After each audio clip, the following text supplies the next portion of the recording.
Thank you to Heritage Education Network Belize for putting on this symposium and accepting my submission. What I am talking about today is a tiny part of a book project that extends my first book, Becoming Creole, Nature and Race in Belize, back to the 1700s, to both the Mosquito Shore, or the Caribbean coasts of Honduras and Nicaragua today, and Belize. The kinds of questions I am asking are informed by both my ethnographic interest in Belizean Creole culture and my family ties to the same people whose history I am researching. I've been married into these networks myself for over 25 years. Please see the next 2 slides for my acknowledgments to the people who made this research possible and the scholars who have inspired me. I have several big points that I want my current project to make, and they emerge in today's story as well. First, enslaved people, free Black people, free people of color, indigenous people, and poorer whites, the vast majority of people living in these places, created the culture that emerged in Belize, and women played a hugely important role. Second, the networks that generated this culture wound up the rivers and creeks of the shore and the bay and spread across the region between the 2 places into Jamaica and Roatan and the Bay Islands. Third, that slavery in Belize was violent, dehumanizing, and as fraught as it was anywhere, but also, like everywhere else, enslaved people created lives for themselves and exercised agency as much as possible. I aim in this project to do this really challenging feat of showing simultaneously the wretched violence and inhumanity of slavery and settler colonialism, and the full vitality and agency of the people whose lives were the most limited by these structures. I struggle to do this well. Today I tell the story of Lucy Partridge, an enslaved mulatto, or light-skinned Black woman, who was freed and then became a wealthy woman during her short life in the late 1700s on the Mosquito Shore. That she is present in archival records is in itself a minor miracle. That presence tells us many things that I share below, but leaves even more questions unanswered. What is available in these archival records is just a sliver, a small window into one dimension of Lucy Partridge's life, but it still is revealing of everyday life on the shore in the late 1700s. Lucy's life is fleshed out the most in a court case in 1785, 5 years after she had died. This is a long and complicated case concerned with what to do about Lucy's estate. It met over 2 days, and the jurors who heard it and presided over it are some of the most powerful men on the shore and the bay at the turn of the 19th century. Presiding was James Lowry, and serving as jurors were John Wagner, James Bartlett, Richard Francis O'Brien, John Skeen Thompson, and James Dundridge Yarborough, the American loyalist for whom part of Belize City is now named. For 2 full days, their attention focused on the life and status of Lucy Partridge. That in and of itself is fascinating, that a previously enslaved Black woman would occupy the interest and attention of these wealthy, white enslaving men. Equally interesting is that the details of this court case were recorded. Court was held regularly, cases heard regularly, long and complicated ones, but only every once in a while is a full record of a case extant. The ink, the paper, the time of the recorder were all costly. This case mattered. It mattered because it had the potential to bolster the fortunes of Aaron Young, a magistrate in early Belize. The case has 2 parts. 1, it challenges the fact of Lucy's freedom, and 2, it questions whether or not she left a will. Aaron Young is trying to prove she was free and that she left her estate to his friend Daniel Young, who in turn left his estate to Aaron. Numerous witnesses testify, most of whom are themselves power brokers of the Mosquito Shore in the Bay of Honduras. Wealthy white slaver Henrietta, now in her 3rd marriage, opens the testimony. She states that she had seen Lucy, a mulatto slave woman, being sold at public vendue. John Broster, a white man who is sometimes identified as a tavern keeper in records, but who is also a small-scale merchant, he deals in deerskins among other things, was at this vendue. He evidently made it known that he wished to purchase Lucy to be his wife, as Henrietta put it.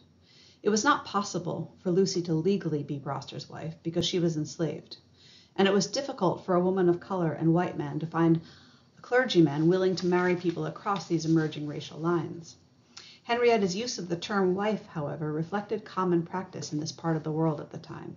Most people living on the shore and in the bay at this time were not white and had difficulty legally marrying if they wanted to.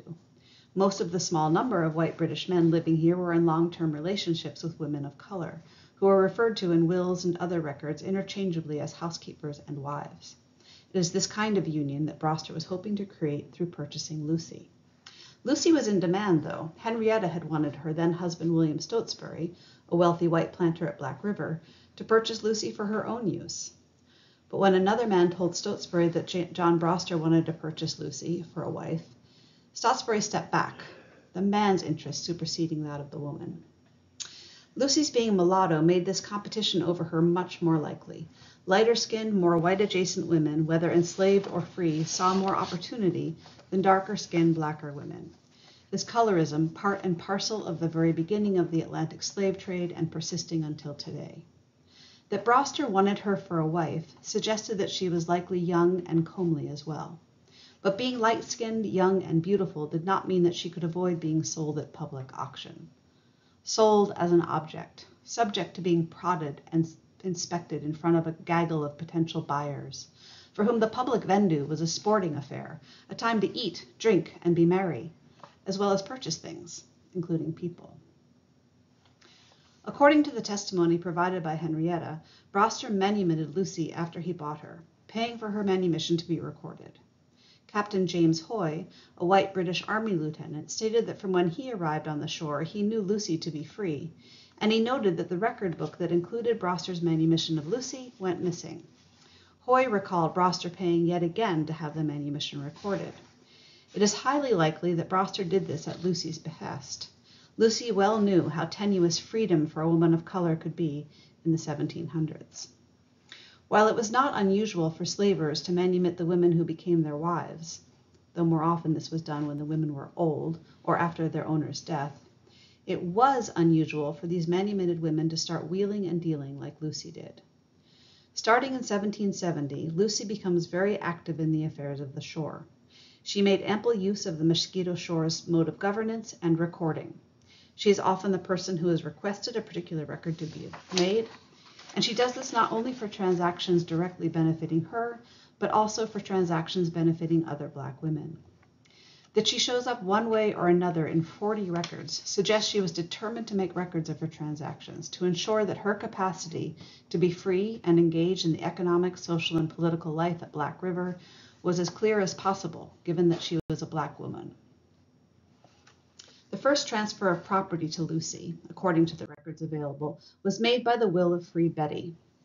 In March of 1770, Free Betty, who because she is a free Black woman must specify not only that she is free, but also who her former owner was in this document, chooses Lucy to be her executor and leaves to Lucy part of whatever she may possess.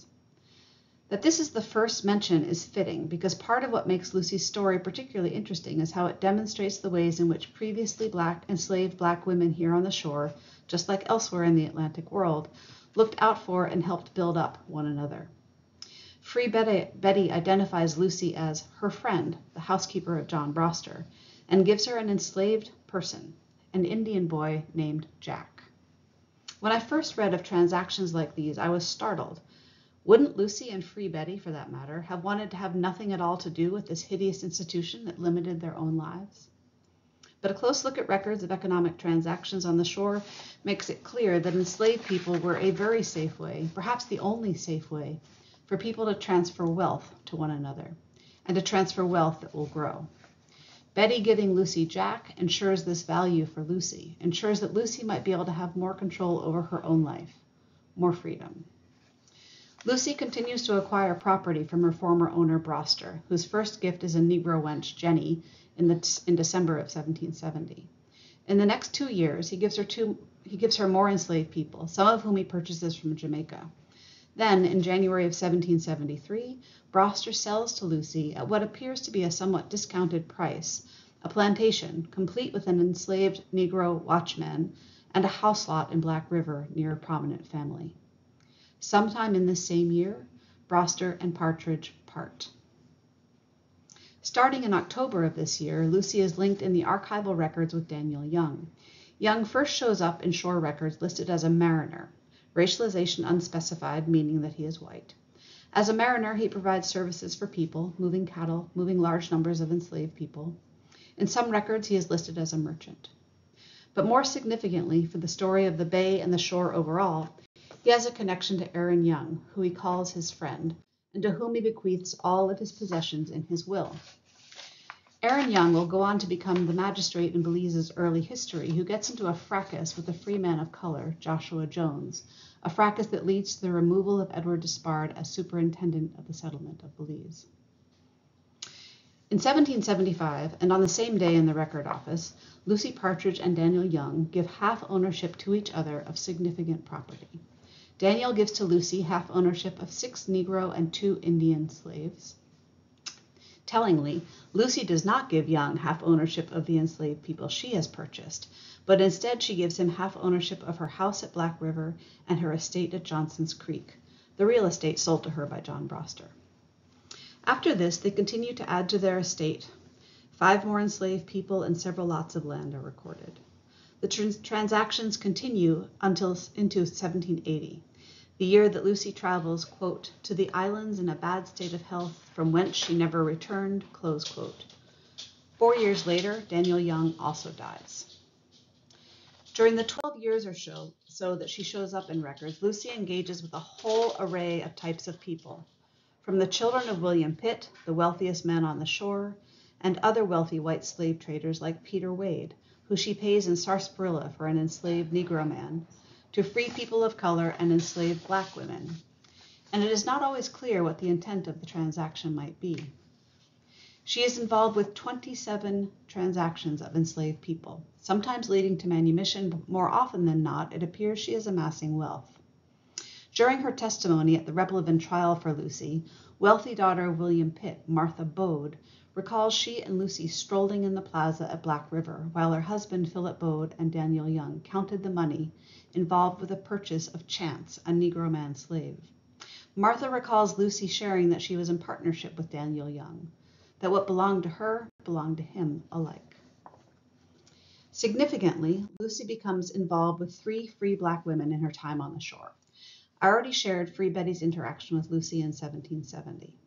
7 years later, in August of 1777, Lucy sells a Negro man slave Hector for only 35 pounds, less than what is normally paid for a Negro man slave unless he is old or otherwise infirm, to a free Black woman, Phoebe. In February of the following year, Lucy pays to have Phoebe's manumission re-recorded. By May of the next year, Phoebe must be ill. She writes her will, giving her possessions at Black River to Lucy Partridge and a man, but also giving her son, George Lewis, who now lives in Jamaica, all of her possessions in the Bay of Honduras. In her role as executor of Phoebe Crawford's will, Lucy sells an enslaved woman that Phoebe owned, Diana, and Diana's 2 daughters, Phoebe and Lucy, for 70 pounds to another free Black woman, Cynthia Forbes.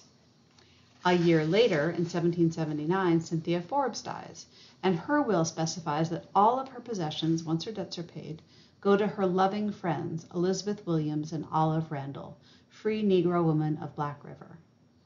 Interestingly, the witnesses to this will are not only men, but also include Susanna Burrell, a woman of color who will become a significant force in the Bay of Honduras in the early 1800s.